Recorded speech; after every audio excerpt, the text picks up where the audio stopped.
नमस्कार दोस्तों, मैं किंजल चौधरी स्वागत करता हूं आप सभी का पाथ फाइंडर पर। दोस्तों, आप मुझसे मेरे टेलीग्राम चैनल पर जुड़ सकते हैं, जहां पर लेक्चर के उपरांत आपको पीडीएफ अपडेट्स मिल जाएंगे। और साथ ही साथ ये मेरी एकेडमी प्रोफाइल है, जहां पर यदि आप मुझे फॉलो करें तो मेरे द्वारा बनाई गई जितनी भी फ्री स्पेशल क्लासेस होती हैं उनकी नोटिफिकेशन आपको टाइम टू टाइम मिलती रहेंगी। तो दोस्तों, आज हम चर्चा करने वाले हैं ग्रीन एनर्जी प्रोजेक्ट्स के बारे में। तो दोस्तों, ग्रीन एनर्जी प्रोजेक्ट आप जानते ही हैं कार्बन न्यूट्रल होता है और काफी ज्यादा एनवायरनमेंट के लिए फायदेमंद होता है। दोस्तों, कार्बन न्यूट्रलिटी के तरफ भले ये मूव करने में मदद करता हो, लेकिन दोस्तों ये इकोलॉजिकल फुटप्रिंट इसकी देखें तो वो जीरो नहीं होती।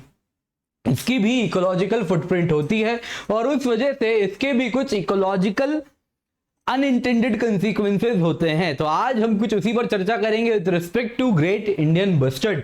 तो दोस्तों, ग्रेट इंडियन बस्टर्ड इस प्रकार से आप देखें तो कुछ ग्रीन एनर्जी प्रोजेक्ट्स का शिकार हो रहे हैं और इनकी संख्या ऑलरेडी बहुत कम है और बहुत तेजी से कम भी होती जा रही है। तो आज इसी मुद्दे पे हम चर्चा करेंगे। तो दोस्तों, अगर आप ग्रेट इंडियन बस्टर्ड देखें तो आपको स्टैटिस्टिक्स याद होने चाहिए। ये क्या है? स्टेट बर्ड ऑफ राजस्थान है। इसके सिवा इसको नेशनल बर्ड ऑफ इंडिया बनाने की भी बात चली थी, लेकिन पीकॉक को बना दिया जाता है। इसके नाम के वजह से इसको नहीं बनाया जाता है, सच तो ये था। तो इसके सिवा आप इसकी IUCN स्टेटस देखें तो वो है क्रिटिकली इंडेंजर्ड, और अपेंडिक्स 1 ऑफ साइट्स यानी convention on international trade of endangered species और कन्वेंशन ऑन माइग्रेटरी स्पीशीज दोनों के अपेंडिक्स 1 में है। वैसे ही आप wild life protection act 1972 to 1972 देखें तो उसके भी शेड्यूल 1 में है, यानी इसको हाईएस्ट डिग्री ऑफ प्रोटेक्शन दिया गया है ग्लोबली भी और नेशनली भी।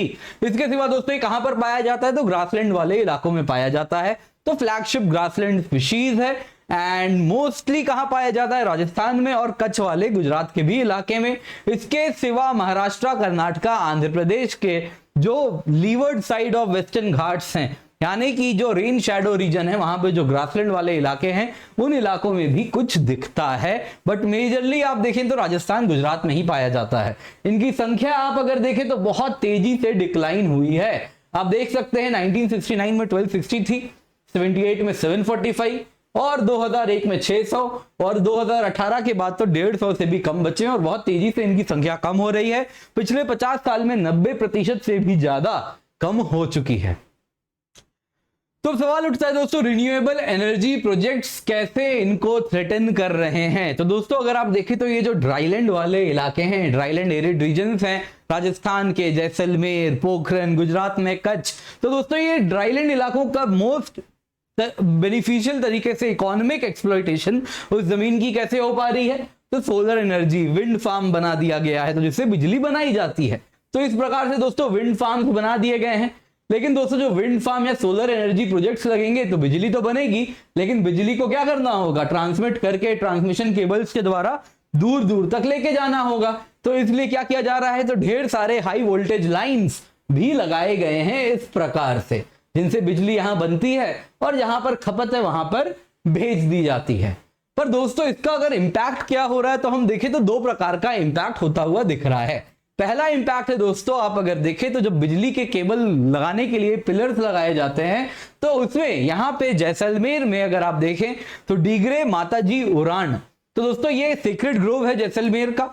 एंड यहां पर दोस्तों 600 साल पुराने पेड़ हैं इस सीक्रेट ग्रोव्स में। अलग अलग प्रकार के पेड़ हैं, बेर के पेड़ हैं, नीम के पेड़ हैं, साथ साथ बबूल के हैं, खेर के हैं, तो बहुत सारे अलग अलग प्रकार के पेड़ हैं, 600 साल पुराने हैं। तो दोस्तों ये जो सेक्रेट ग्रोव है, ये जो डिगरे माताजी ओरान है, पूजा की जाती है सेक्रेट ग्रोव से। तो यहाँ पे जो ये ओरान है दोस्तों, यहाँ पर ये हैबिटेट का काम कर रहे हैं। किनके लिए? तो रेगिस्तान के जो जानवर हैं, ग्रेट इंडियन बस्टर्ड जिसमें से एक है।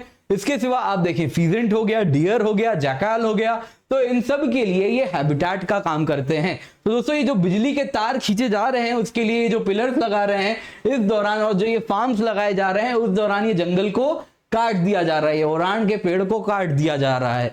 तो इससे दोस्तों लोगों में भी बहुत ज्यादा रोष है यहाँ पे उनके सीक्रेट ग्रोव्स को काटे जाने पर, और साथ साथ इसका इंपैक्ट हो रहा है, हैबिटेट खत्म होती जा रही है।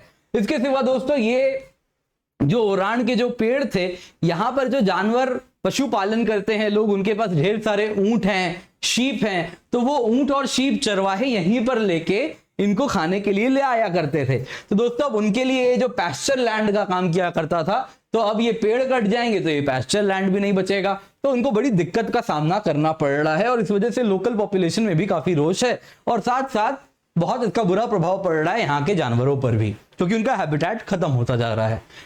इसके सिवा दोस्तों जो दूसरा सबसे इंपॉर्टेंट इंपैक्ट है इन पावर लाइंस का, जिसको आज हम चर्चा करेंगे, वो क्या है दोस्तों? तो दोस्तों ये जो ग्रेट इंडियन बस्टर्ड होते हैं ना, इनकी जो फ्रंटल विजन होती है, जो सामने देखने की क्षमता होती है, बहुत स्ट्रॉन्ग फ्रंटल विजन नहीं होता। तो इस वजह से दोस्तों इनको दूर तक का ज्यादा आगे का दिखता नहीं है। इसके सिवा जब ये बर्ड आसमान में उड़ रहे होते हैं तो ये नीचे देखते हैं, तो नीचे देखते हुए ये उड़ते हुए जाते हैं, सो दैट अपना प्रे वगैरह को ढूंढ ले। कहीं पर बुश में चेरी वेरी कुछ लगा हुआ है, जो भी फल वल लगा हुआ है, तो उस बुश के फल वल को खा ले। कोई छिपकली वगैरह दिख रही तो उसको खा ले। तो इस प्रकार से जमीन को स्कैन करते हुए जाते हैं। तो आगे कहीं पर तार वगैरह है, हाई टेंशन लाइन, बिजली की तार है, तो इनको दिखेगी नहीं। तो इस तरीके से क्या होगा? इस तरीके से दोस्तों ये होगा कि ये जाके उस तार से टकरा जाएंगे, और टकराएंगे तो क्या होगा? इतनी हाई पावर लाइन है, हाई पावर केबल है, तो इलेक्ट्रोक्यूट हो जाएंगे, बिजली के झटके से मर जाएंगे। तो आप देख सकते हैं यहाँ पे ये ग्रेट इंडियन बस्टर्ड कैसे जल के मर गया है बेचारा, क्योंकि ये इसी बिजली के तार से टकरा गया था। एक कच्छ की फोटो है। तो दोस्तों अगर wild life institute of India की बात करें तो उसका कहना है कि 15% ग्रेट इंडियन बस्टर्ड पॉपुलेशन की कमी इसलिए आई है क्योंकि वो बिजली के तार से टकरा चुके हैं, इलेक्ट्रोक्यूट हो चुके हैं। हर साल 15% इस प्रकार से मर रहे हैं। तो बहुत बड़ा मेजर इंपैक्ट है ग्रेट इंडियन बस्टर्ड्स के डेथ के पीछे। क्या है? ये पावर लाइंस हैं। इसके सिवा wild life institute of India तो ये लाइन कही है, पढ़िए इसको, unless power line mortality is mitigated, unless power line mortality is mitigated urgently, extinction of great Indian bustard is certain। तो मतलब अगर ग्रेट इंडियन बस्टर्ड को एक्सटिंक्शन से बचाना है तो ये पावर लाइन का कुछ करना होगा। तो जाहिर सी बात है कुछ किया भी जाना चाहिए, तो किया भी गया होगा अब तक। तो दोस्तों सुप्रीम कोर्ट में केस गया, एनजीटी में केस गया, उसके बाद सुप्रीम कोर्ट में केस गया, और 2 महीने पहले सुप्रीम कोर्ट ने ऑर्डर भी दिया है। तो क्या ऑर्डर दिया है आपको मालूम होना चाहिए। दोस्तों अगर आप ये हाई वोल्टेज केबल देखें ना, ये जो ट्रांसमिशन लाइन से, ये 2 प्रकार के होते हैं, कुछ लो वोल्टेज वाले होते हैं और कुछ हाई वोल्टेज वाले होते हैं।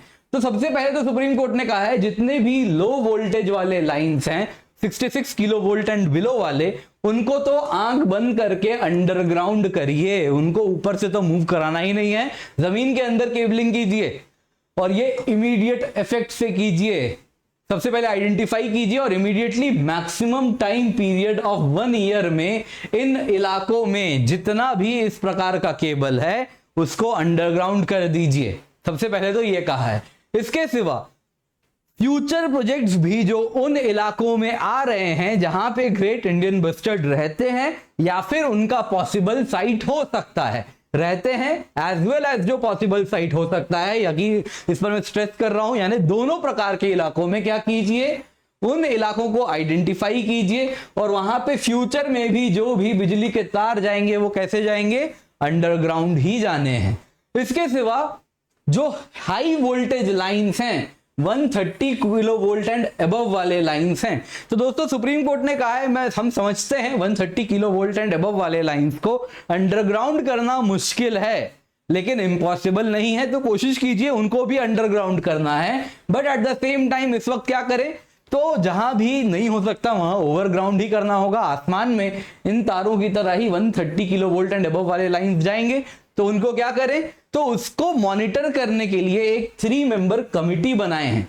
और ये 3 मेंबर कमिटी क्या करेगी, ये इंश्योर करेगी कि ये 130 किलो वोल्ट एंड अबव वाले लाइन कहां से गुजर रहे हैं, वो उसका ध्यान रखेगी कि इनका मिनिमम इंपैक्ट पड़े ग्रेट इंडियन बस्टर्ड्स, वहीं पर वो ये हाई वोल्टेज लाइंस को जाने देगी।